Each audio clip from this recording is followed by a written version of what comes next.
రేపో మాపో జెలెన్స్కీను ట్రంప్ భేటీ అవుతున్నారు. దీంతో ఈలోపుగా క్షిపణులతో విరుచుకుపడింది రష్యా. ఆ, ఓ పౌరుడు ప్రాణాలు కోల్పోయాడు, 32 మంది గాయాలైన.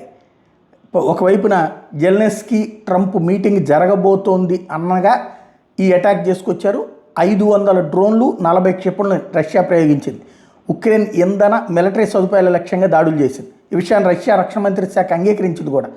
కీవ్ తమ దేశంలోని జనావాసాల మీద చేసిన దాడులకి ఇది ప్రతీకారం అని చెప్పి, అంటే రష్యాలో ఉన్నటువంటి జనావాసాల మీద వీళ్ళు దాడులు చేశారు, దానికి ప్రతీకారంగా ఈ దాడి చేశాం అన్నటువంటి విషయాన్ని తేల్చెప్పింది.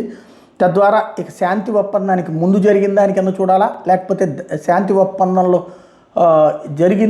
జరగనివ్వకుండా ఉండటానికి ఈ పని చేశారు అన్నది చూడాలా అన్నది రేపు ఉక్రెయిన్ అధ్యక్షుడు అమెరికా అధ్యక్షుడితో భేటీ సందర్భంగా తేలబోతోంది.